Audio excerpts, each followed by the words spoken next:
Assalamualaikum warahmatullahi wabarakatuh. Kelas 12 yang belajar di rumah. Semoga kalian selalu bahagia, berlimpah rizki, dan selalu sehat. Kelas 12 yang dilindungi Allah. Bukankah minggu kemarin kita telah belajar tentang surat lamaran pekerjaan? Semoga apa yang kita pelajari tentang surat lamaran pekerjaan kelak bermanfaat bagi kalian, sehingga tidak ada satupun yang menjadi pengangguran. Kelas 12, kesempatan kali ini kita akan belajar mengenai teks editorial. Teks editorial disebut juga sebagai tajuk rencana atau teks opini. Namun, penulisan teks opini harus lengkap sehingga dapat menjadi teks editorial. Pengertiannya teks editorial adalah artikel dalam surat kabar yang merupakan pandangan redaksi terhadap peristiwa yang sedang menjadi perhatian saat surat kabar itu terbit. Atau teks yang isinya memuat opini redaksi terhadap masalah yang aktual tetapi masih memuat kritik dan saran. Itu pengertian teks editorial.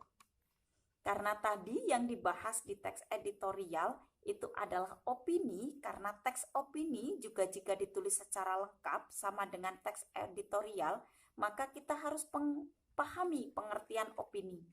Opini dalam KBBI atau Kamus Besar Bahasa Indonesia adalah pendapat, pemikiran atau gagasan.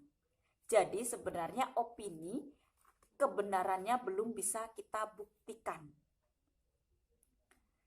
Dari opini, dari kesamaan itu, kita bahas kembali tentang teks editorial sebagai materi bahan ajar kita hari ini. Ciri-cirinya teks editorial yang pertama, mengupas peristiwa aktual dan menarik. Yang kedua, mengupas masalah berskala nasional ataupun internasional.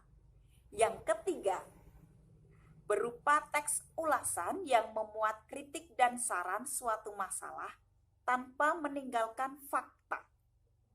Yang keempat, menuang pikiran subjektif redaksi namun dikemas secara sistematis dan logis.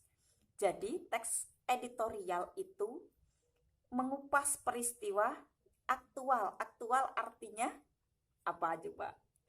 Aktual artinya masalah yang sedang hingar-bingar dibicarakan atau sedang memanas, atau masalah terbaru tetapi yang sedang, kalau orang bicara sedang hot-hotnya gitu ya. Kemudian mengupas masalah yang berskala nasional atau internasional. Jadi yang dikupas masalahnya bukan masalah tetangga, tetapi masalah yang bisa dibahas di segala lini masyarakat. Kemudian yang ketiga, berupa ulasan yang memuat kritik dan saran suatu masalah tanpa meninggalkan fakta. Jadi seperti tadi yang kita sampaikan di awal, itu adalah memuat kritik dan saran, tapi berupa teks di sini. Kemudian yang keempat, itu menuang pikiran subjektif redaksi, namun dikemas secara sistematis dan logis. Subjektif berarti benar menurut pandangan kita sendiri. Sedangkan sistematis berarti tersistem, yang ketika dibaca, kalau itu berupa sebuah teks, dibaca enak dipahami. Kemudian logis dapat diterima oleh nalar. Sedangkan struktur teks editorial sendiri ada 3. Yang pertama, pernyataan pendapat atau tesis. Berisi pernyataan pendapat awal berupa sudut pandang penulis tentang masalah yang sedang dibahas. Jadi, masalah yang sedang dibahas itu yang dituang di awal adalah pikiran penulis terhadap masalah itu.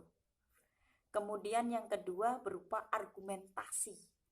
Argumentasi berisi analisis subjektif berdasarkan fakta dan data. Berarti kalau fakta memuat apa? Memuat sesuatu hal yang benar-benar terjadi, kenyataan yang bisa kita buktikan kebenarannya, dan juga ada datanya. Kemudian yang ketiga, pernyataan ulang atau reinteraction, berupa penegasan ulang pendapat yang didukung fakta di bagian argumentasi. Tadi argumentasi di bagian kedua ya. Demikian penjelasan hari ini. Terima kasih. Semoga bermanfaat. Jangan lupa materinya dibaca, tugasnya dikerjakan. Kalau ada yang kurang jelas bisa ditanyakan di bagian kelas interaktif. Terima kasih dari Budiah. Billahi taufiq wal hidayah. Wassalamualaikum warahmatullahi wabarakatuh.